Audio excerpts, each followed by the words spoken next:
नमस्कार दोस्तों, 13 अप्रैल 2021 के डेली एडिटोरियल डिस्कशन में आपका स्वागत है। देखते हैं आज कौन कौन से इंपॉर्टेंट आर्टिकल्स डिस्कस करेंगे। देखिए, आर्टिकल्स तो मैं 5 डिस्कस करूंगा आपके साथ, लेकिन बहुत सी इन्फॉर्मेशन रिपीटेड है, बट ठीक है, फिर भी आप एडिटोरियल्स को लेकर चलना है। कुछ इन्फॉर्मेशन आपको नई भी मिलेगी, कुछ इन्फॉर्मेशन रिपीटेड मिलेगी।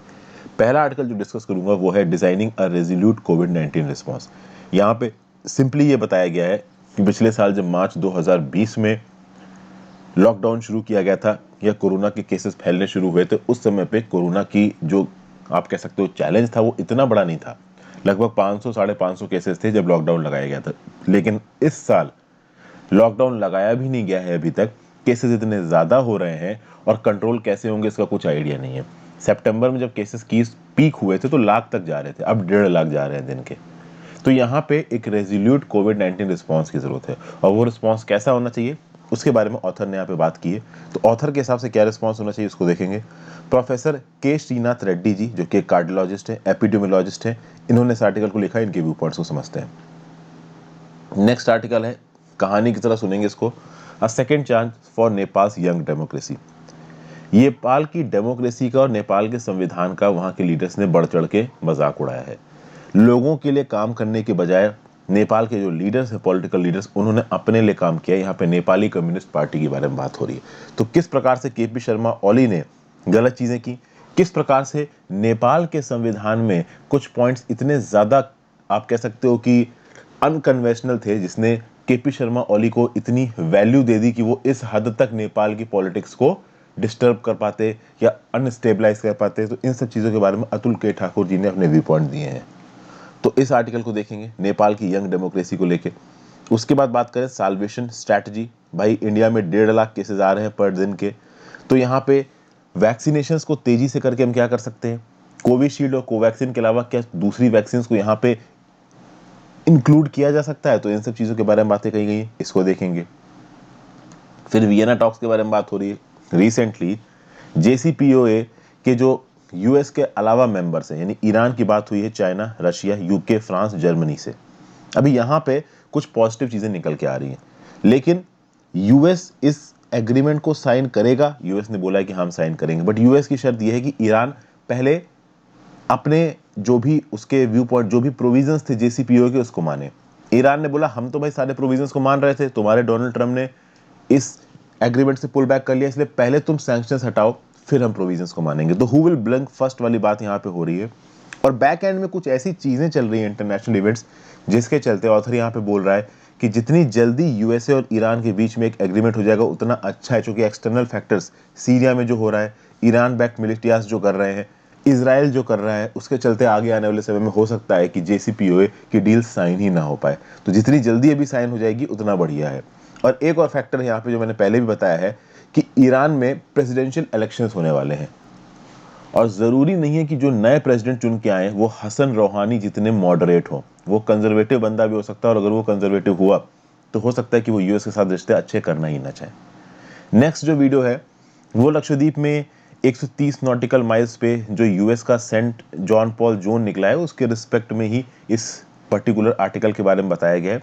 वैसे तो कल मैंने इसके ऊपर वीडियो बनाई है, आप मेरे चैनल के वीडियो सेक्शन में जाएंगे तो यहाँ पे आपको दिख जाएगी US warship violating India's waters exclusive economic zone UNCLOS और इंडियाज डोमेस्टिक लॉ। इंडिया का क्या डोमेस्टिक लॉ है, यूएस के वॉरशिप ने यहाँ पे जो वॉयलेट किया है हमारे एक्सक्लूसिव इकोनॉमिक जोन को, क्या वो सही है, क्या वो गलत है।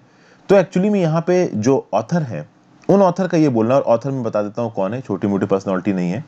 ये हैं आपके अभिजीत सिंह जी। ये फॉर्मल नेवल ऑफिसर रह चुके हैं और सीनियर फेलो है ऑब्जर्वर रिसर्च फाउंडेशन के। इनका ये बोलना है कि बहुत सारे लोगों को देश में लग रहा है कि यूएसए ने धोखा दे दिया इंडिया को, ये बहुत गलत बात है।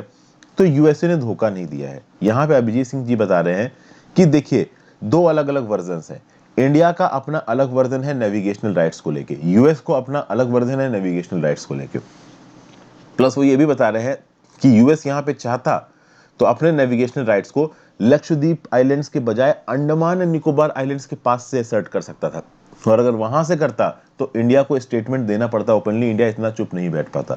तो कुल मिला के यहाँ पे यूएस की जो नेविगेशनल राइट्स हैं वो साउथ चाइना सी में कितने हुए हैं, इंडियन ओशन में कितने हुए हैं, इंडियन ओशन से ये जो अभी लक्षद्वीप के पास से यूएस का ये जॉन पॉल जोन्स निकला है, वो बस एक चेकलिस्ट को मार्क करने के लिए है कि हाँ भाई यूएसए पूरी दुनिया भर में घूम रहा है। मालदीव्स के पास से भी निकला है। ज्यादातर यूएस की जो नेवी है ना, वो चाइनीज नेवी को ही पुश बैक कर रही है साउथ चाइना सी में। इसलिए इस इवेंट को इतना ज्यादा भी सीरियसली देखने की जरूरत नहीं है, इतना ज्यादा भी इस प्रकार से देखने की जरूरत नहीं है कि यूएस ने इंडिया को धोखा दे दिया टाइप ऑफ स्टफ। ऐसा कुछ भी नहीं हुआ है। ये बात यहाँ अभिजीत साहब बोल रहे हैं, तो इसको भी देखेंगे। तो ये 5 आर्टिकल्स में डिस्कस करने वाला हूं। इसके अलावा अगर आप बात करिए, 2 आर्टिकल्स और हैं, वैक्सीन प्रोडक्शन को स्केल अप करना और इंडिया की साउथ एशियन अपॉर्चुनिटी। वैसे तो ये दोनों आर्टिकल्स भी मैंने, बहुत से पॉइंट्स हैं जो आपके साथ पहले डिस्कस कर रखे हैं। अभी के लिए मैं ये 2 आर्टिकल्स डिस्कस नहीं कर रहा हूं, क्योंकि एडिटोरियल बहुत बड़ा हो जाएगा। किसी दूसरे एडिटोरियल में या किसी दिन, जिस दिन एडिटोरियल नहीं आता, जैसे संडे को एडिटोरियल नहीं आता है, तो ऐसे किसी दिन पे मैं कोशिश करूंगा कि वो आर्टिकल्स जो कि हफ्ते भर में छूट गए हैं उनको फिर से इंक्लूड करके आपकी होलिस्टिकली कवर कर दूं इन्फॉर्मेशन। क्योंकि आज का एडिटोरियल बहुत लंबा हो जाएगा, इसलिए आज ये 2 डिस्कस नहीं होंगे। तो आगे बढ़ने से पहले वीडियो पे लाइक का बटन दोस्तों, अगर अब तक आपने इस वीडियो को शेयर नहीं किया है, इस चैनल को शेयर और सब्सक्राइब नहीं किया है, कर लीजिए। ज्वाइन बटन दबा के आप हेल्प कर सकते हो। मेरे चैनल हर्षित द्विवेदी एजुकेशन के प्लेलिस्ट सेक्शन में जाइए, आपको अलग अलग टॉपिक्स पे प्लेलिस्ट मिल जाएंगी। लक्ष्मीकांत की पॉलिटी मिल जाएगी, स्पेक्ट्रम की मॉडर्न हिस्ट्री मिल जाएगी, most important part modern history cover कर चुका हूं, लक्ष्मीकांत पॉलिटी पूरी कवर हो चुकी है। रमेश सिंह की इकोनॉमिक्स, सतीश चंद्रा की middle history, environment and ecology की प्लेलिस्ट, एनसीईआरटी 6 से 12 की प्लेलिस्ट। कुछ बची है एनसीईआरटीज, वो मैं धीरे धीरे करके बना रहा हूँ। तो अगर आपको अच्छा लगे तो आप ज्वाइन बटन दबाओ, इंस्टाग्राम पे फॉलो कर लीजिए। मैसेजेस, वीडियोस, आपके जो भी सवाल आते हैं उनका जवाब देने के बहाने आपसे जुड़ने की कोशिश करूंगा। इंस्टाग्राम पे जल्दी मैं लाइव नहीं जा पाता हूँ, जल्दी आपके जवाब भी नहीं दे पाता हूँ, रीजन बिंग की टाइम की थोड़ी कमी रहती है, बट जब मौका मिलता है तब देता हूँ। टेलीग्राम ग्रुप पे ज्वाइन कर लीजिए, आपको इस पर्टिकुलर लेक्चर की पीडीएफ, मेरे लेक्चर्स की नोटिफिकेशन टेलीग्राम ग्रुप में मिल जाएगी, क्योंकि यूट्यूब सारे लेक्चर्स की नोटिफिकेशन नहीं भेजता है। अब वापस आ जाते हैं अपने इस आर्टिकल पे, डिजाइनिंग अ रेजोल्यूट कोविड-19 रिस्पॉन्स। जनवरी 2021 में क्या नोशन था कि वायरस चला गया। जनवरी 2021 में सबको लग रहा था कि भाई सबके अंदर हर्ड इम्यूनिटी आ चुकी है, सबको वायरस इन्फेक्ट कर चुका है, अब ये वायरस हमको इन्फेक्ट नहीं कर सकता, ये लोगों ने सोचा था। लेकिन फास्ट फॉरवर्ड टू अप्रैल 2021, अब 3 महीने ही आगे आओ और अब सीन बिल्कुल बदल चुका है। वायरस वाइल्ड फायर की तरफ फैल रहा है। दिल्ली में बता रहे हैं कि चौथी वेव आई है, पूरे देश में सेकेंड वेव आई है। इतनी तेजी से वायरस फैल रहा है, रोकना मुश्किल हो रहा है। और कहने में ये आ रहा है कि इंडिया में एक डबल म्यूटेंट वर्जन फैल रहा है इस वायरस का। ठीक है, तो 2020 में जो आप कह सकते हो पैंडेमिक आया था और 2021 में जो पैंडेमिक आया है, इसमें बहुत फर्क है। क्या क्या फर्क है? देखिए, मार्च 2020 तक वायरस ने कम लोगों को अफेक्ट किया था। उस समय पे हम लोग ने एक मैसिव लॉकडाउन अनाउंस कर दिया। उस लॉकडाउन ने सरकार को समय दिया कि हेल्थ सिस्टम कैपेसिटी को डेवलप किया जा सके, प्रोक्योरमेंट प्रोसेसेस को पावर अप किया जा सके। प्रोक्योरमेंट और प्रोडक्शन, तो मास्क का प्रोडक्शन करना था, पीपीई किट्स का प्रोडक्शन करना था, जो आपकी टेस्टिंग किट्स होती हैं कोरोना की, उनका प्रोडक्शन करना था। तो इन सब चीज़ों का टाइम मिला सरकार को। सरकार ने एसेंशियल इक्विपमेंट्स और सप्लाईज को मेंटेन किया, ऑक्सीजन सिलेंडर्स ठीक ठाक मंगवाए गए, लोगों को एजुकेट करने का समय मिला कि भाई फिजिकल डिस्टेंसिंग करिए, मास्क पहनिए, सोशल वैक्सीन है ये फिजिकल डिस्टेंसिंग और मास्क वगैरह पहनना। तो कुल मिला के सरकार को कंटेनमेंट मेजर्स को इंप्लीमेंट करने का ठीक ठाक टाइम मिला।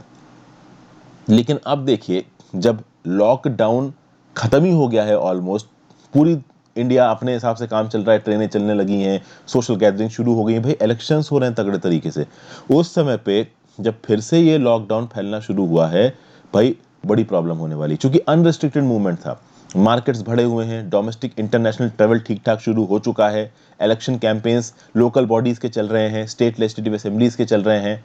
तो इस लेवल पे लोग बाहर निकल आए हैं और बहुत सारे लोग तो लीडर्स और सेलिब्रिटीज को फॉलो करते हैं। कई बार हमारे लीडर्स और सेलिब्रिटीज बिना मास्क के नजर आ जाते हैं। तो आप अगर यूपी के कानपुर टाइप शहरों में चले जाओ तो वहां पे आप देखोगे कि लोग मास्क जब निकल रहे होते हैं रोड से तभी पहनते हैं, ताकि कोई ट्रैफिक वाला ना बोल दे कि हाँ भाई मास्क पहन लो। नॉर्मल कर वो मास्क पहनते ही नहीं है। वहां पे कानपुर में तो मजाक उड़ता है कि आपको मास्क पहनना है हाईवे पे, ताकि वहां पे ट्रैफिक वाला रोक सकता है, घरों पे तो पहनने की जरूरत ही नहीं है। तो इस प्रकार का लोगों का एटीट्यूड आ गया था और उसके चलते आप देख रहे हो कि हालात क्या हैं, बहुत बद से बदतर हालात होते जा रहे हैं। तो अब हालात तो बद से बदतर ही हमने देख लिया कि इसको ठीक करने के लिए क्या किया जा सकता है। पहला स्टेप जो बताया जा रहा है ठीक करने के लिए, वो है डिसेंट्रलाइजेशन। मतलब कि आप रिस्पॉन्स को लोकल लेवल पे होने दो, डिस्ट्रिक्ट लेवल पे रिस्पॉन्स लेने दीजिए। देखिए, हमें यह पता है कि हालात खराब हैं, लेकिन लोकल कंडीशंस पे अगर चीज़ों को टैकल किया जाए, लोकल कंडीशंस पे लोकल लेवल पे अगर चीज़ों को फैलने से रोका जाए, तो हम ज़्यादा इफेक्टिव तरीके से इन हालातों से लड़ सकते हैं। तो एक इफेक्टिव रिस्पांस के लिए डिज़ाइन और डिलीवरी होनी चाहिए लोकल कंडीशंस पे। लोकल डाटा गैदरिंग और एनालिसिस होनी चाहिए ताकि रिस्पांस लिया जा सके रियल टाइम इंटेलिजेंस के हिसाब से लोकल लेवल पे। इसके लिए लोकल कम्युनिटी नेटवर्क्स बहुत इंपॉर्टेंट नेटवर्क्स बन जाते हैं इंफॉर्मेशन डिसेमिनेशन के लिए। और इन्हीं लोकल नेटवर्क्स को, इन्हीं लोकल एडमिनिस्ट्रेशन को आपको इम्प्लीमेंटेशन के लिए भी डिप्लॉय करना है। मतलब आप नेशनल लेवल पे सब सारे डिसीजन लो, नीचे की तरफ इंप्लीमेंट करो, वो ये नहीं चल पाएगा। ऊपर पे बैठे हुए लोगों को कंसल्टेटिव पॉलिसी मेकिंग को अडॉप्ट करना पड़ेगा, नेशनल लेवल पे भी, इंटर डिपार्टमेंटल लेवल पे भी, स्टेट पे। और जो data driven decentralised decision making है ना, उसको डिस्ट्रिक्ट लेवल पे इंप्लीमेंट करना है।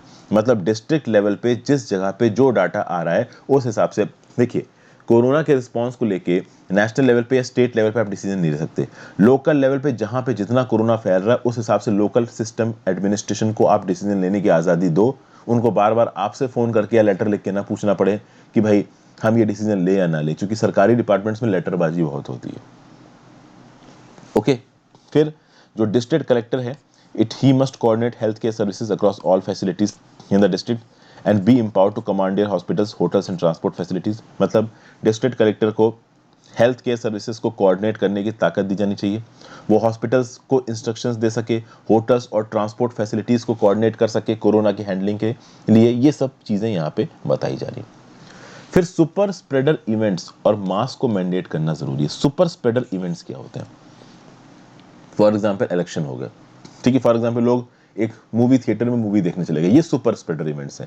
यहाँ पे क्या होगा कि बहुत भीड़ में है लोग एक साथ, और ऑब्वियसली बात है भीड़ में फिजिकल डिस्टेंसिंग तो पॉसिबल है नहीं, और अगर आपने मास्क नहीं पहन रखे हैं तो भाई एक भी इन्फेक्टेड पर्सन बहुत सारे लोगों को इन्फेक्ट कर सकता है यहाँ पे। तो भाई यहाँ पे ये बोला जा रहा है कि मास्क को मैंडेट करना बहुत ज़्यादा ज़रूरी है।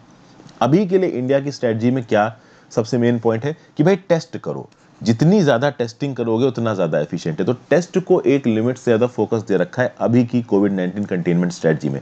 जबकि यहाँ पे ये बताया जा रहा है कि भैया टेस्टिंग के साथ साथ आपको बहुत और सारी चीज़ें भी करनी है। देखिए, होता ये है, एसिम्टोमेटिकली इन्फेक्टेड पर्सन्स को हम टेस्ट नहीं कर सकते। जिसके पास कोई भी सिम्टम नहीं है, जिसको ना बुखार आ रहा है, ना कफ है, ना सर्दी खांसी जुकाम है, उसको आप टेस्ट नहीं कर सकते। और कोरोना ऐसे भी बहुत से लोगों को है जो एसिम्टोमेटिक है, ठीक है ना, या फिर माइल्डली सिम्टोमेटिक लोग जो कि अपने केसेस को रिपोर्ट नहीं करते हैं, उनको भी आप टेस्ट नहीं कर सकते हो। और ऐसे लोग बहुत सारे हो सकते हैं, ठीक है ना। एंटीबॉडी सर्वे से हमने ये देखा है कि बहुत से एसिम्टोमेटिक लोग हैं। तो ऑब्वियस सी बात है, इन सब की आप टेस्टिंग नहीं कर सकते, बट हो सकता है इनको भी वायरस हो कोरोना का। तो सबसे बेस्ट तरीका इसमें क्या है कि मास्क, इफेक्टिव मास्क को अगर प्रॉपर और रेगुलर तरीके से पब्लिक में पहना जा रहा है, इंडोर गैदरिंग से पहना जा रहा है, तो वो ट्रांसमिशन को रोक सकता है। जो सबसे ज्यादा इन्फेक्शियस वर्जन भी है ना, चाहे वो यूके का वर्जन हो, साउथ अफ्रीका का वर्जन हो, ब्राजील का वर्जन हो, इंडिया का डबल म्यूटेंट वर्जन हो, उसको इफेक्टिव मास्क से रोका जा सकता है। ऐसी जगहें जहां पे फिजिकल डिस्टेंसिंग पॉसिबल नहीं है, उनको इफेक्टिव मास्क से भी रोका जा सकता है इस प्रकार के वायरस स्प्रेड को। फिर सुपर स्प्रेडर इवेंट्स अगर ना हो तो बेटर रहेगा। ओके। क्राउडिंग मतलब चाहे घर के अंदर भीड़ लगी हो, चाहे घर के बाहर भीड़ लगी हो, ठीक है ना। जब भीड़ होती है तो भीड़ में भाई चेन ऑफ ट्रांसमिशन परपेचुएट हो जाती है। तो लार्ज गैदरिंग्स पे बैन होना चाहिए कम से कम अगले 8 हफ्ते के लिए। और कुछ हद तक यहाँ पे ट्रेवल रिस्ट्रिक्शंस भी लगाए जाने चाहिए, ऐसा बोला जा रहा है। जिनको ये लग रहा था कि इंडिया हर्ड इम्यूनिटी पे ऑलमोस्ट पहुंच गया है या फिर पहुंचने वाला है, उनकी बात यहाँ पे बिल्कुल झूठ हो गई है। क्योंकि इंडिया अगर हर्ड इम्यूनिटी के पास होता तो इस लेवल पे इन्फेक्शंस नहीं हो रहे होते, ठीक है ना भाई। तो इलेक्शन के जो इवेंट्स हो गए, इंडोर क्राउडिंग हो गई, इस प्रकार की चीज़ों को आप अवॉइड करिए। हम हर्ड इम्यूनिटी के बिल्कुल पास नहीं है। प्लस स्मार्ट टेस्टिंग और ट्रेसिंग की भी जरूरत है। अगर किसी एक पर्टिकुलर पर्सन को कोरोना हो गया है तो उस पर्टिकुलर पर्सन के कांटेक्ट में जो जो भी दूसरे लोग आए हैं उनको ट्रेस करके उनको क्वारंटीन करना, उनका टेस्ट कराना, ये भी बहुत ज़्यादा ज़रूरी है। और ये जो RT-PCR टेस्ट है ना, अगर आप एक बार ये टेस्ट करते हो तो ज़रूरी नहीं है कि ये आपकी प्रॉब्लम्स को सॉल्व कर दे। क्योंकि एक RT-PCR टेस्ट 30 से 40% केसेस को मिस भी कर सकता है। क्योंकि RT-PCR टेस्ट में स्वैब कलेक्शन में गलती हो सकती है, ट्रांसपोर्ट एफिशिएंसी गड़बड़ा सकती है, लेबोरेटरी जहाँ पे वो टेस्टिंग हो रही है वहाँ पे कुछ गलती हो सकती है। फिर हो सकता है कि आपने स्वैब को कुछ ज़्यादा ही जल्दी कलेक्ट कर लिया हो या कुछ ज़्यादा ही लेट कलेक्ट कर लिया हो, उसके चलते भी वायरस पकड़ में ना आया हो। इसके चलते RT-PCR टेस्ट भी कभी कभी इनफेक्टिव हो जाते हैं। ये सोच लेना कि आरटी-पीसीआर टेस्ट 100% इफेक्टिव है, ये बिल्कुल भी सही नहीं है। फिर क्या बोला जा रहा है कि house hold surveillance of symptomatic individuals by primary health care team supported by citizen volunteers. भाई घर के लेवल पे सर्वेलेंस करना जरूरी है। एक घर में कौन सिम्टोमेटिक इंडिविजुअल है, और अगर कोई सिम्टोमेटिक इंडिविजुअल है तो उसको क्वारंटीन कर दो, उसका कोरोना टेस्ट करो, टेस्ट में अगर वो निगेटिव निकल के आता है तो वेल एंड गुड, नहीं निगेटिव निकल के आता है तो भाई उसको प्रॉपर तरीके से आइसोलेट करिए। उसको घर पे आइसोलेट करना है या किसी पब्लिक फैसिलिटी में आइसोलेट करना है, ये डिपेंड कर रहा है कि उसकी डिजीज कितनी सीवियर है, ठीक है ना। अगर सिम्टोमेटिक है पर्सन बट निगेटिव निकल के आता है तो जरूरी यह है कि उसको कुछ दिन के लिए क्वारंटीन किया जाए और फिर से 3 से 5 दिन बाद उसका फिर से टेस्ट किया जाए। और हर वक्त घर के अंदर भी लोग मास्क पहने और घर के अंदर भी लोग थोड़ा दूर ही रहें एक दूसरे से, तो जो ये कोरोना के फैलने के चांसेस है वो और कम हो जाएंगे। फिर जिन लोग का भी आप कोरोना टेस्ट कर रहे हो, जिनके भी कोरोना टेस्ट पॉजिटिव आ रहे हैं, उन पॉजिटिव केसेस के 5% टेस्ट केसेस की जेनोमिक एनालिसिस होनी चाहिए, जीनोम एनालिसिस होनी चाहिए। मतलब कि कोरोना पॉजिटिव हुए आप, और कोरोना पॉजिटिव होने के बाद जितने भी लोग कोरोना पॉजिटिव हुए उसके 5% लोगों का जेनोम सीक्वेंसिंग करिए। आप पता करिए कि उनके अंदर कौन सा स्ट्रेन है कोरोना का, ठीक है ना भाई। और कॉन्टैक्ट ट्रेसिंग भी करनी। कॉन्टैक्ट ट्रेसिंग के बारे में आपको बताया। कॉन्टैक्ट ट्रेसिंग यहाँ पे किसी ऐप से नहीं हो पाएगी, एक्चुअली में आरोग्य सेतु ऐप की यहाँ पे बुराई की कर रहे हैं इनडायरेक्टली, सीधे सीधे नाम नहीं लिखा है। Aarogya Setu app Bluetooth contact से आसपास के केसेस को पकड़ता है, जो कि बहुत इनफेक्टिव है। कहीं ना कहीं लोकल नेटवर्क्स को आपको डिप्लॉय करना पड़ेगा कॉन्टैक्ट ट्रेसिंग के लिए, एक ऐप कॉन्टैक्ट ट्रेसिंग उस लेवल पे नहीं कर पाएगी।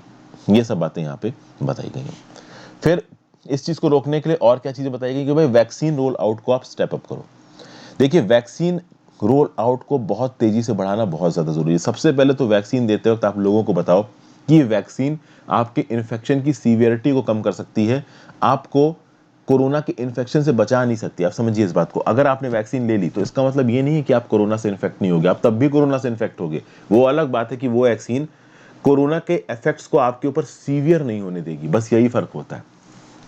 तो कोरोना आपको तब भी होगा अगर आप वैक्सीन ले लेते हो तो, लेकिन उसका सीवियरनेस का जो इफेक्ट होगा वो कम होगा। तो सबसे पहले तो लोगों को ये पता होना चाहिए। कुछ लोगों को ये लगता है कि हमने वैक्सीन लगा दी तो कोरोना होगा ही नहीं, ऐसा नहीं है, ठीक है।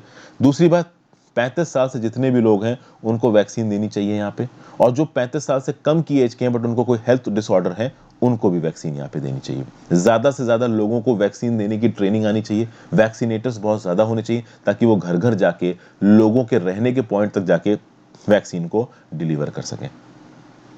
फिर फॉर्मल और इनफॉर्मल नेटवर्क्स आपको बहुत प्रोएक्टिव बेसिस पे बनाने पड़ेंगे ताकि लोगों को कोविड-9 एप्रोप्रिएट बिहेवियर को इम्बाइब करने के लिए एजुकेट किया जा सके, मोटिवेट किया जा सके। अगर उनको कोई सिम्टम आ रहा है तो उनको आप मोटिवेट करो कि आप अथॉरिटीज को बताओ, उनकी कॉन्टैक्ट इन्फॉर्मेशन अपडेटेड होना चाहिए, वो वैक्सीन के लिए रजिस्टर्ड होनी चाहिए। तो इस प्रकार की बहुत सारी चीजें यहाँ पे दोस्तों बताई जा रही हैं प्रोफेसर की श्रीनाथ रेड्डी जी के द्वारा। इन सब चीजों को हमने यहाँ पे देख लिया, ठीक है। नेक्स्ट आर्टिकल पे चलते हैं। A second chance for Nepal's young democracy। यहां पे देखिए क्या बताया जा रहा है। An all party consensus government seems the only way to break the deadlock and ensure stability। Nepal के हालात आपको बहुत खराब है। कॉन्स्टिट्यूशन का वहां पे मजाक उड़ रहा है, डेमोक्रेसी का वहां पे मजाक उड़ रहा है।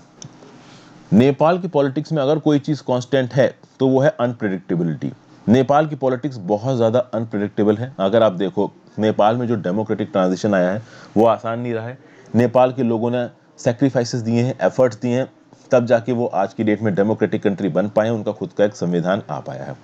लेकिन अब बात यह है कि उनका खुद का संविधान आ पाया है, 2015 से जो खिचड़ी पक रही है नेपाल में, ठीक है ना, जिस प्रकार की पॉलिटिकल मैन्यूवरिंग्स कर रहे हैं जो भी केपी शर्मा ओली, पुष्प कमर धवल, माधव कुमार नेपाल कर रहे हैं, उसके चलते भाई हालात काफी खराब है। अगर आप बात करो मिस्टर केपी शर्मा ओली की, मिस्टर केपी शर्मा ओली अपना जितना बड़ा ओहदा नेपाल की पॉलिटिक्स बनाने की कोशिश कर रहे हैं, संविधान के अंदर तो नहीं बन सकता, क्योंकि संविधान के अंदर प्राइम मिनिस्टर एक पोस्ट है, ठीक है ना, और उस पोस्ट के ऊपर कोई भी और बैठ सकता है। लेकिन यहाँ पे प्रधानमंत्री केपी शर्मा ओली ने अपने आप को एक जरूरत से ज्यादा बड़ी फिगर बनाने की कोशिश की गई है। और फंक्शनल डेमोक्रेसी के अंदर एक पर्सन अपने आप को इतना ताकतवर तब तक नहीं बना सकता जब तक वो डेमोक्रेसी की बेसिक फंडामेंटल्स को ही ना हिला दे। यहाँ पे केपी शर्मा ओली ने नेपाल में डेमोक्रेसी के बेसिक फंडामेंटल्स को हिला दिया है। नेशनलिज्म की एक अलग ही परिभाषा निकाल दी है। तो उनके लिए नेशनलिज्म की परिभाषा ये है कि इंडिया से जमीन छीन के हम लोग नेपाल का जमीन एरिया बढ़ा देंगे, तो ये नेशनलिज्म हो गया उनके लिए। तो इस प्रकार के एक्ट्स करके केपी शर्मा ओली ने अपनी जनता को बेवकूफ़ बनाया है, मिस इंटरप्रेट किया है नेशनलिज्म को, अपने फेडरल सिस्टम को, डिसीजन मेकिंग प्रोसेस को कहीं ना कहीं उन्होंने फ्लॉट किया है, डेमोक्रेसी का मजाक बनाया है। नेपाल के अंदर, नेपाल के अंदर अपने लोगों के प्रति जवाबदारी होने के बावजूद, मतलब लोगों को जवाब देने के बावजूद, अच्छा एडमिनिस्ट्रेशन करने के बावजूद एंटी इंडिया रेटोरिक फैला के, इंटरनल पॉलिटिक्स करके अपनी कुर्सी पे जमे रहने की पूरी कोशिश की है यहाँ पे केपी शर्मा ओली ने। और इस तरीके से आप एक लिमिट से ज़्यादा कुर्सी पे नहीं टिक सकते, तो कभी ना कभी तो आपको हटना ही पड़ेगा। और उनको हटना पड़ा जब केपी शर्मा ओली का अपोजिशन बहुत ज़्यादा होने लगा पुष्प कमर दहल की तरफ से।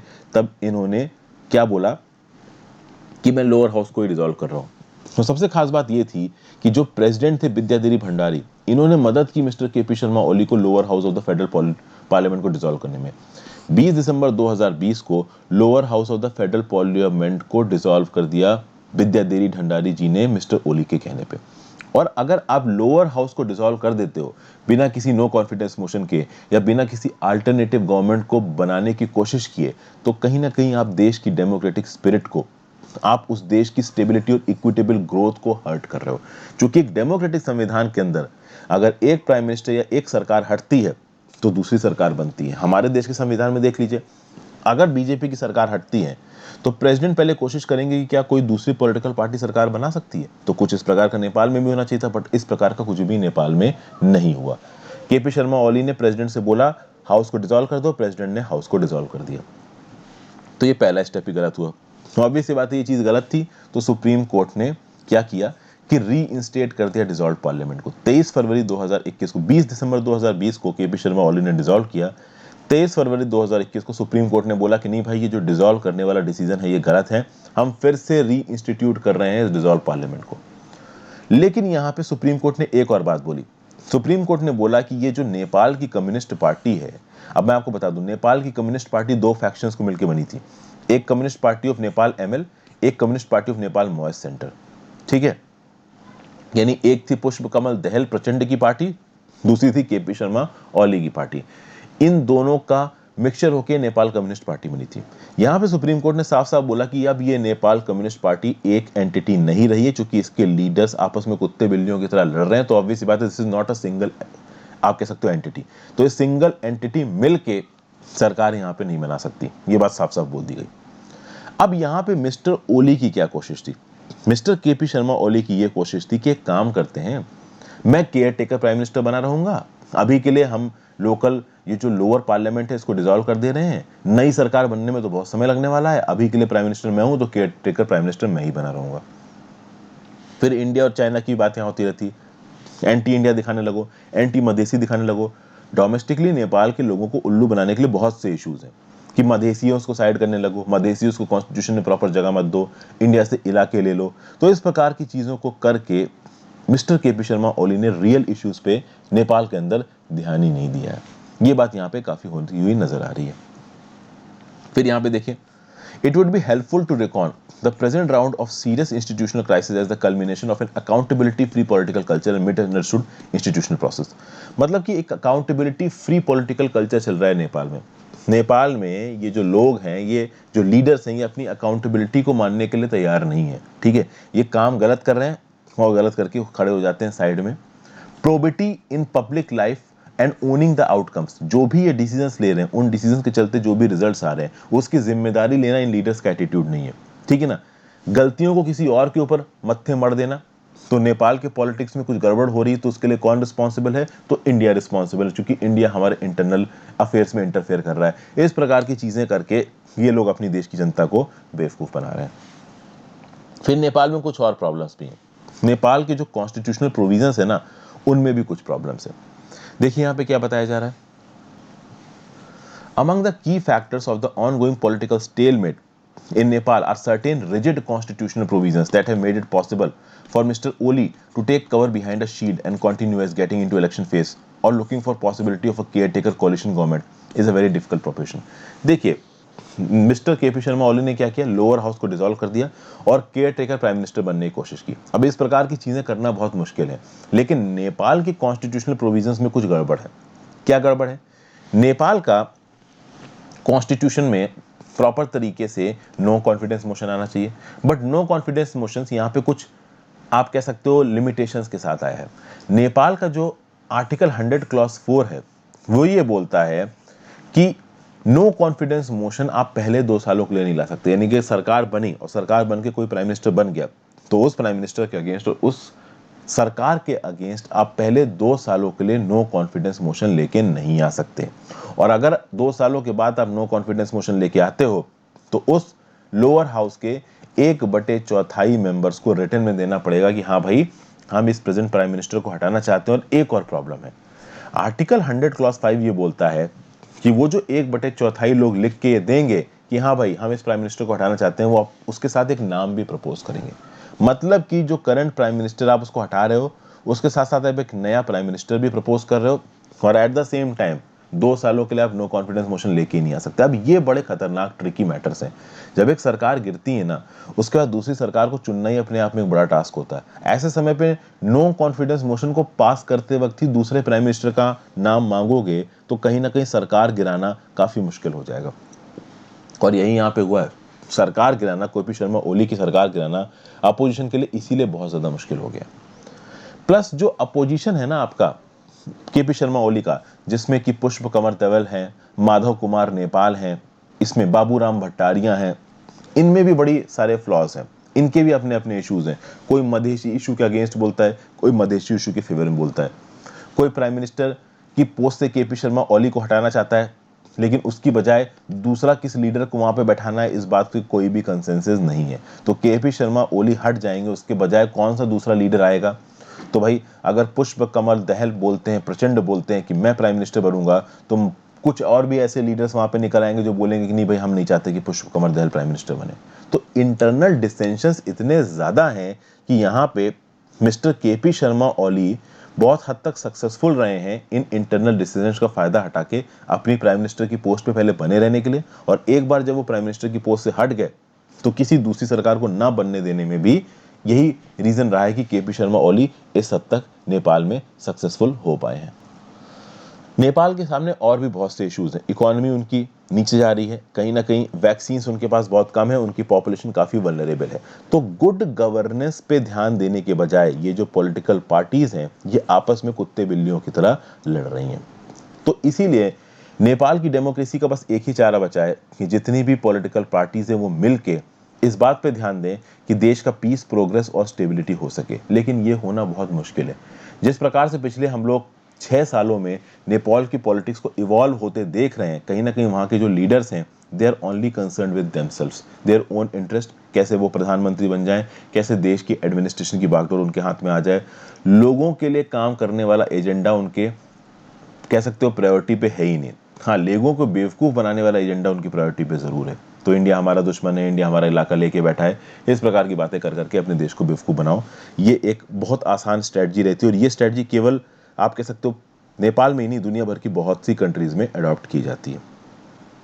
नेक्स्ट बात करते हैं salvaging strategy on scaling up कोविड-19 vaccinations, rational safety measures and scaled up vaccinations can rein in कोविड-19। देखिए यहाँ पे क्या बताया जा रहा है। इंडिया में अगर आप बात करो तो second wave of corona virus पहुंच चुकी है। दिन के 1.5 लाख से ज्यादा केसेस पहुंच रहे हैं और ठीक ठाक डेथ्स भी हो रही हैं। तो यहाँ पे आप कह सकते हो कि पहले आपने प्री मैच्योरली एज्यूम कर लिया कि कोविड-19 खत्म हो गया। किस बेसिस पे एज्यूम किया गया था कि भाई इंडिया में अब हर्ड इम्यूनिटी आ चुकी है, इंडिया की 50% से ज्यादा जनता कोविड-19 को एक्सपोज हो चुकी है। बट एक्चुअली में उल्टा हो गया था यहाँ पे। ठीक है, ऐसा कुछ हुआ नहीं था। और अब जब 1.5 लाख केसेस दिन में आ रहे हैं और जब डेथ्स आ रही हैं तब भाई सबको लग रहा है कि भाई ये क्या हो गया, यानी हम लोग हर्ड इम्यूनिटी के पास पहुंचे नहीं, यानी कोरोना उतना फैला ही नहीं है। उसके बावजूद सरकार यहाँ पे बहुत सारे उल्टे सीधे डिसीजन ले रही है। लोकल लेवल इलेक्शंस हो रहे हैं, रिलीजियस गैदरिंग हो रही है, बड़ी बड़ी पॉलिटिकल कैंपेन्स चल रहे हैं। यहाँ पे ऑब्वियस सी बात है डिजीज कंट्रोल पे तो ध्यान नहीं हो पाएगा। वेस्ट बंगाल, आसाम की पॉलिटिक्स में क्या हो रहा है आप देख ही रहे हो। तो वहां पे आपको लग रहा है कि किसी भी प्रकार से फिजिकल डिस्टेंसिंग हो सकती है। यहाँ पे एक और चीज पे ध्यान देने की जरूरत है। कोरोना फैल रहा है वो तो चलिए ठीक है, यहाँ पे जो थोड़ी बहुत इंडियन इकोनॉमी में नेसेंट इकोनॉमिक रिकवरी हो रही है वो रिकवरी भी यहाँ पे रुक जाएगी। आप देखिए ये जो पूरी की पूरी क्राइसिस है ये पॉलिटिकल सेटबैक तो है ही, एट द सेम टाइम सरकार को एक ऐसी मिटिगेशन स्ट्रेटजी लेके आनी पड़ेगी जो इकोनॉमी को डीरेल होने से बचा सके, क्योंकि वायरस तो वाइल्ड फायर की तरह यहाँ पे फैल रहा है। इसके लिए यहाँ पे क्या किया जा सकता है?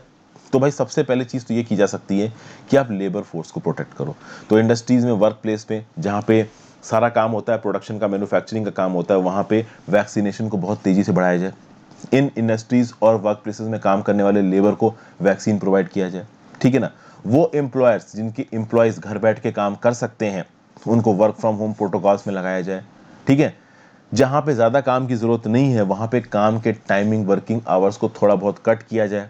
फिर नेशनल वैक्सीनेशन स्ट्रैटेजी में कोविशील्ड और कोवैक्सीन वैक्सीन के अलावा 2-3 वैक्सीन और जोड़ी जाएं। बहुत सारी दुनिया भर में WHO अप्रूव्ड वैक्सीन है, उनको इंडिया में इंट्रोड्यूस किया जाए और एक आप कह सकते हो सस्टेनेबल प्राइस पे इंट्रोड्यूस किया जाए। इंडिया में proper cold chain capacity develop करके, जिस प्रकार से यूरोप और यूएस ने वैक्सीन प्रोग्राम को अपने आप पे इम्बाइब किया है, चाहे फाइजर का हो चाहे मॉडर्ना का हो, ठीक है, उस प्रकार से कुछ वैक्सीन इंडिया में भी एक्स्ट्रा अवेलेबल होनी चाहिए। तो इंडिया में 2 ही वैक्सीन रीन कर रही है, कोविशील्ड, एक कोवैक्सीन। $20 प्रति डोज से कम में हम दूसरी वैक्सीन को इंडिया में लेके आ सकते हैं जिनको लोगों को दिया जा सकता है। और उसके साथ साथ हमको कोविशील्ड और कोवैक्सीन की कुछ एक्स्ट्रा डोजेस मिल जाएंगी जो कि हम प्रायोरिटी रेसिपिएंट्स को दे देंगे। तो कहने का मतलब ये है कि अभी सिर्फ कोविशील्ड और कोवैक्सीन पे हम लोग डिपेंडेंट होंगे तो हमारा जो वैक्सीनेशन स्ट्रेटजी है वो कमजोर पड़ सकती है। लेकिन अगर हम WHO अप्रूव्ड बाकी वैक्सीन को इंडिया में आने की परमिशन देते हैं तो भाई वो लोग जो कि $20 प्रति डोज तक अफोर्ड कर सकते हैं वो ये वैक्सीन ले लेंगे और बाकी जो एक्स्ट्रा कोवैक्सीन और कोविशील्ड की वैक्सीन बची होंगी उनको कम दाम पे प्रायोरिटी रेसिपिएंट्स को दिया जा सकेगा। हालांकि इन सब स्टेप्स से भी पूरे देश को आप वैक्सीनेट कर पाओगे ये जरूरी नहीं है, बट फिर भी आप कह सकते हो ना, आपको एक पुश तो मिलेगा। अभी सरकार तो इसी बात पे आमादा हो गई कि कोवैक्सीन और कोविशील्ड इंडिया में आएगी, कोई दूसरी वैक्सीन आएगी ही नहीं आएगी। तो भले ही ये जो स्टेप है WHO अप्रूव्ड वैक्सीन को इंडिया में लाने का, ये सिल्वर बुलेट ना हो, ये प्रॉब्लम को पूरी तरीके से सॉल्व ना कर सके, लेकिन काफी हद तक सॉल्व कर सकता है। फिर सोशल वैक्सीन पे भी फोकस करने की जरूरत है। लोगों का मास्क लगाना, हेल्दी डिस्टेंसिंग करना, पब्लिक एटिकेट को फॉलो करना, ठीक है। अगर ये सब करते हैं तो कहीं ना कहीं लोग खुद हद तक भी इस प्रॉब्लम के साथ डील कर सकते हैं, कोरोना की प्रॉब्लम के साथ। फिर यहाँ पे ये है कि लॉकडाउन लगाने की अगर बात की जाए तो क्या वो पॉसिबल है? देखिए, पैंडेमिक का फैटीग ऑलरेडी बहुत ज़्यादा है लोगों के बीच में। लोगों के ऊपर बहुत लंबे समय से रिस्ट्रिक्शंस लगी हुई हैं। ऑब्वियस सी बात है, लोगों को काफ़ी नुकसान हुआ है, पैसों के मामले में, पढ़ाई के मामले में, उनकी एजुकेशन से एक्सेस, लव्ड वन से मिलना, लाइफ रिचुअल्स को परफॉर्म करना, वर्क और होम को बैलेंस कर पाना, ये सारी की सारी चीज़ें एक लॉकडाउन के अंदर कहीं ना कहीं पूरी तरीके से डिस्टर्ब हो जाती हैं। तो अगली बार लोग इस हद तक लॉकडाउन से आप कह सकते हो डील करने के लिए तैयार है भी कि नहीं है, इस बात के बारे में भी हमको कोई पर्टिकुलर जानकारी नहीं है। उसके बाद देखिए क्या बोला गया, the universal experience is made worse in India by deficits in housing, mobility option, good living conditions. India में जो लोग माइग्रेंट्स हैं, और माइग्रेंट्स में ज़रूरी नहीं है कि डेली वेज और दिहाड़ी वर्कर्स, जो लोअर मिडिल क्लास के लोग भी एक शहर से दूसरे शहर में जाके काम करते हैं, उनके पास भी वहाँ पे कोई बहुत बेहतर लिविंग कंडीशंस नहीं है, कोई बहुत बेहतर मोबिलिटी ऑप्शंस और हाउसिंग ऑप्शंस नहीं है। तो हमारा देश 140 करोड़ की आबादी का देश है।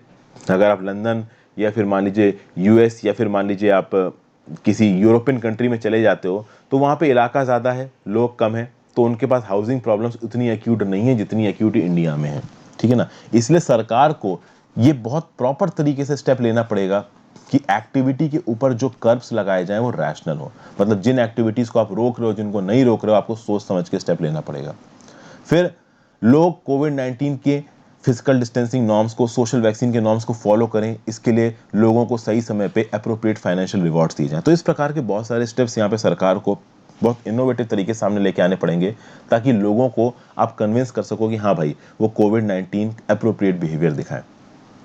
फिर वो सेक्टर्स जहाँ पे लोगों को सबसे ज़्यादा नुकसान हुआ है आय का, डेली लिविंग का, जैसे ट्रेवल सेक्टर हो गया, फूड सेक्टर हो गया, हॉस्पिटैलिटी इंडस्ट्री हो गई, वहाँ पे भाई वर्कर्स को कंपनसेट किया जाए, उनकी लॉस्ट अपॉर्चुनिटीज़ को उनको अवेलेबल करवाया जाए। समझ गया बात को? फिर आप देखिए, the road map can be removed when vaccines become widely available and cases decline. जब वैक्सीन्स अवेलेबल हो जाएंगी, केसेस डिक्लाइन करने लगेंगे, तब थोड़ा बहुत चीज़ें ठीक हो जाएंगी। देखिए, जो केयर फ्री पास था, कोरोना से पहले का जो समय था, वो समय तो देखिए अब लौट के आने वाला नहीं है। अब आपको कोरोना के साथ रहने की आदत डालनी पड़ेगी। कोरोना पूरी तरीके से जाने वाला नहीं है, लेकिन हाँ, अगर आप सोशल वैक्सीन, रियल वैक्सीन और कोविड-19 अप्रोप्रिएट बिहेवियर को फॉलो करते हो, चीज़ें थोड़ी आसान ज़रूर हो जाएंगी। और यहाँ पे पॉलिटिकल कम्युनिकेशन बहुत ज़्यादा ज़रूरी है।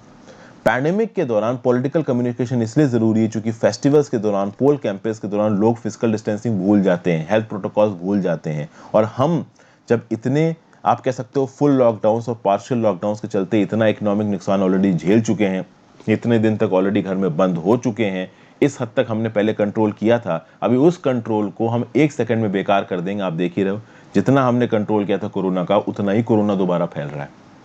तो यहाँ पे पॉलिटिकल कम्युनिकेशन बहुत ज़्यादा ज़रूरी है। कहीं ना कहीं जो हमारे पॉलिटिकल मास्टर्स है, पॉलिटिकल लीडर्स हैं, वो भी इस क्राइसिस के लिए रिस्पॉन्सिबल हैं। भाई खुलेआम इलेक्शंस चल रहे हैं, खुलेआम रिलीजियस फेस्टिवल्स चल रहे हैं, ये काम भी गड़बड़ हो रहा है। ओके, लेकिन ऑब्वियस सी बात है, जब इस प्रकार की कोरोना की लहरें फैलने लगती हैं तो पॉलिटिशियंस सबसे पहले अपनी रिस्पॉन्सिबिलिटी को श्रग ऑफ कर देते हैं। पॉलिटिशियंस यहाँ खुलेआम बोल देते हैं कि भाई ये तो जनता की गलती है, जनता ही कोविड-19 अप्रोप्रिएट बिहेवियर नहीं कर रही है, तो हम क्या कर सकते हैं। ठीक है, तो यहाँ पे ब्लेम गेम भी थोड़ा बहुत चालू होता नजर आ रहा है। नेक्स्ट आर्टिकल पे चलते हैं, save the deal, US and Iran should rebuild the lost trust and resolve the nuclear crisis before times run out. देखिए यहाँ पे क्या बोला जा रहा है। वियना टॉक्स चली, वियना टॉक्स किसके बीच में चली? जो ईरान न्यूक्लियर डील के रिमेनिंग मेंबर्स है। रिमेनिंग मेंबर्स कौन है? तो यूएस हटा दो तो बाकी सारे मेंबर्स रिमेनिंग है। तो एक तरफ ईरान बैठा और दूसरी तरफ बैठा China, Russia, UK, France, Germany. देखिए P5+1 डील थी। P5 में 5 permanent security members of the United nation security council plus Germany, ये एक साइड पे और ईरान एक साइड पे। प्रेसिडेंट डोनाल्ड ट्रम्प यहां से पुल बैक कर गया। ठीक है, अभी रिसेंटली यहाँ पे फिर से यूरोपियन, यानी कि ये जो 5 कंट्रीज हैं, China, Russia, UK, France, Germany एक तरफ, ईरान दूसरी तरफ, इनको डिप्लोमेट्स मिले और इन डिप्लोमेट्स ने आपस में बैठ के बात करके joint comprehensive plan of action को रिवाइव करने की कोशिश की। एक अमेरिकन डेलीगेशन जिसको हेड कर रहे थे रॉबर्ट मैली व्हाइट हाउस स्पेशल इन्वॉय है ईरान के, ये भी वियना में प्रेजेंट थे। बट यहाँ पे अमेरिकन डिप्लोमेट्स और ईरानियन डिप्लोमेट्स सीधे सीधे बातचीत नहीं करेंगे। लेकिन कहीं ना कहीं ऐसा लग रहा है कि हाँ भाई, JCPOA को रिवाइव किया जा सकता है। यूएस भी JCPOA को रिवाइव करने के इंटरेस्ट में, और ईरान तो बोल ही रखा है कि हमारे ऊपर से सैंक्शन हटा दो, हम JCPOA की प्रोविजंस को मानने लगेंगे। प्रॉब्लम यहाँ की, यहाँ पे ब्लिंक पहले कौन फर्स्ट करेगा, पहले कौन स्टेप लेगा?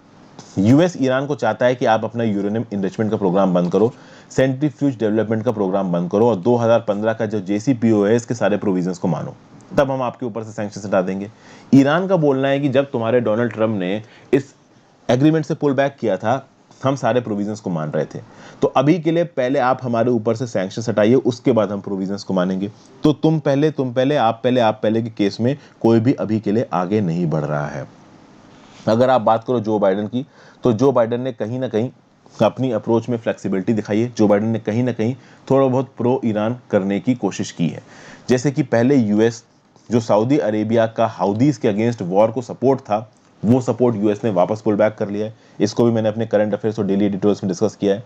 फिर ईरान बैक्ड जो मिलिटेंट्स है, देखिए अगर आप देखोगे यमन में जो हाउदीज हैं, ये ईरान बैक लिमिटेड से, कहीं ना कहीं ईरान इनको सपोर्ट दे रहा है। तो सऊदी अरेबिया इनको मार रहा है, ये सऊदी अरेबिया के ऊपर अटैक कर रहे हैं। तो यूएस ने बोला कि भाई सऊदी अरेबिया जो इनोसेंट लोगों को मार रहा है, उसमें तो हम सऊदी अरेबिया की मदद नहीं कर सकते, लेकिन सऊदी अरेबिया की इंटरनल, आप कह सकते हो, सोवरेनिटी को बचाने के लिए हम लोग जरूर मदद करेंगे। तो यहाँ पे एक स्टेप ऐसा लिया जो बाइडेन ने, जिससे ईरान को थोड़ा बहुत, आप कह सकते हो कि एश्योरिटी मिले कि हाँ भाई यूएस हमारी तरफ आ सकता है। फिर ईरान का जो $1 बिलियन साउथ कोरिया में फंसा हुआ है ड्यू टू यूएस सैंक्शंस, इसको छुड़ाने में यूएसए कह रहा है कि हम ईरान की मदद कर सकते हैं अगर ईरान अपना 20% का यूरेनियम इनरिचमेंट प्रोग्राम यहाँ पे छोड़ देता है।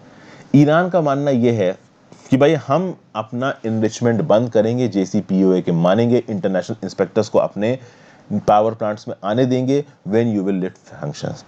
अभी के लिए सैंक्शंस जब जो डोनाल्ड ट्रम्प ने लगाए थे, वो जो बाइडेन की तरफ से भी लगे हुए हैं, वो सैंक्शंस अभी के लिए हटे नहीं है। ओके, एक जो सबसे बड़ा इशू यहाँ पे निकल के आ रहा है कि ईरान में प्रेसिडेंशियल पोल्स आने वाले हैं जून में, और जून के बाद एक कंजर्वेटिव प्रेसिडेंट ईरान में आ सकता है। अभी के लिए हसन रोहानी साहब हैं, ये थोड़े से मॉडरेट हैं, ये कहीं ना कहीं JCPOA को रिवाइव करने में इंटरेस्टेड हैं, लेकिन बाद में अगर कोई कंजर्वेटिव प्रेसिडेंट आता है, वो रिवाइव करेगा भी कि नहीं करेगा, इस बात पे थोड़ी टेंशन है। प्लस और भी बहुत सी प्रॉब्लम्स हैं यहाँ पे। अगर आप देखो तो कुछ एक्सटर्नल डेंजर्स हैं। जो ईरान बैक्ड शिया मिलिटियाज हैं, वो इराक में लगातार यूएस फोर्सेस के ऊपर अटैक कर रहे हैं। इसके चलते यूएस कहीं ना कहीं ईरान से नाराज रहता है। फिर इजराइल और ईरान का एक कॉन्फ्लिक्ट चल रहा है, जिसको आप बोलोगे शैडो कॉन्फ्लिक्ट। मतलब इजराइल और ईरान की फोर्सेस सीधे सीधे एक दूसरे से नहीं लड़ रही हैं। सीरिया में इजराइल बैक्ड ग्रुप्स और ईरान बैक्ड ग्रुप्स आपस में लड़ रहे हैं।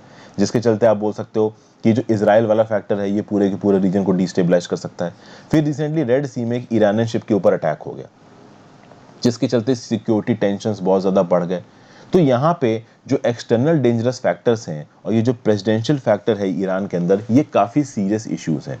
और इन सीरियस इश्यूज को टैकल करने का एक ही तरीका है कि जल्दी से जल्दी ये जो JCPOA वाली जो डील है इसको साइन कर लिया जाए। अगर इसको जल्दी से जल्दी साइन कर लिया जाता है तो मे बी आगे आने वाले समय में ईरान और US के रिश्ते थोड़े अच्छे हो जाएं। ये बात यहाँ पे बोली जा रही है। अगले आर्टिकल पे चलते हैं। Not on the same page at sea, lawfare, Lakshadweep shows not a betrayal by the US but a different understanding of navigational freedom. इस आर्टिकल को मैंने वैसे तो कल देखिए डिटेल में डिस्कस किया है, मैंने इसका रेफरेंस भी अभी आपको थोड़ी देर पहले दिखाया था जब शुरुआत में मैं आपको यहाँ पे इसका इंट्रोडक्शन दे रहा था। अभी इंडिया की जो स्ट्रेटजिक कम्युनिटी थी वो इस बात पे गुस्सा आ गई कि USS जॉन पॉल जोन्स नाम का जो जहाज था इसने फ्रीडम ऑफ नेविगेशन ऑपरेशन किया है 130 nautical miles west of Lakshadweep islands. Indian observers यहाँ पे नाराज थे। उसके बाद प्रॉब्लम ये हो गई कि ये जो US की 7th फ्लीट थी, तो ये जो US नेवी ने यहाँ पे डिक्लेयर कर दिया ना कि भाई हमने अपने नेविगेशनल राइट्स को यहाँ पे असर्ट किया है, जो प्रेस रिलीज आई है US 7th फ्लीट के कमांडर की, कहीं ना कहीं इससे इंडिया में जो हाई लेवल पे डिसीजन मेकर्स बैठे हैं वो थोड़ा गुस्सा आ गए। बाद में जब US पेंटागन तक बात पहुंची, पेंटागन मतलब उनका मिलिट्री हेडक्वार्टर्स, तो US के पेंटागन ने अपने मिलिट्री ऑपरेशंस को डिफेंड किया और बोला ये इंटरनेशनल लॉ के अकॉर्डिंग है। मैं आपको यहाँ पे बता दूं, देखिए उनक्लोज की डेफिनेशन के हिसाब से इंडिया का जो आप कह सकते हो कि इम्प्लीकेशन है, या फिर कह लीजिए कि इंडिया ने जो इन्फर किया है उनक्लोज को और US ने जो उनक्लोज को इन्फर किया है, ये दोनों अलग अलग है। अगर आप बात करो तो US के हिसाब से उनक्लोज के अगर आर्टिकल 56 और 58 को आप पढ़ते हो तो उसके हिसाब से US का ये बोलना है कि US के worship 200 nautical mile exclusive economic zone से पास कर सकते हैं। समझिए यहाँ पे बात को। इंडिया का जो नियम कानून, और इंडिया के नियम कानून के बारे में मैंने कल आपको बताया था, नाम है the territorial waters, continental shelf, exclusive economic zone and other maritime zones of India act 1976। India के इस कानून के हिसाब से, इंडिया ने ये कानून वैसे उनक्लोज की डेफिनेशन के हिसाब से बनाया है, इंडिया के हिसाब से 200 नॉटिकल माइल्स के एक्सक्लूसिव इकोनॉमिक जोन से इनोसेंट पैसेज कर सकते हो आप, लेकिन कोई मिलिट्री शिप, कोई वॉरशिप या कोई सबमरीन को अगर निकलना है तो उसको इंडिया से परमिशन लेनी पड़ेगी। US क्या बोल रहा है? US बोल रहा है according to article 56 and 58 of UNCLOS, हमारे वॉरशिप्स 200 नॉटिकल माइल्स के एक्सक्लूसिव इकोनॉमिक जोन से निकल सकते हैं किसी और स्टेट के, हमारे पास ये नेविगेशनल फ्रीडम है। ये दो व्यू पॉइंट्स, मतलब कि यहाँ पे उनक्लोज के दो मैनिफेस्टेशंस निकल के आ रहे हैं, एक US का वर्जन है और एक इंडिया का वर्जन है।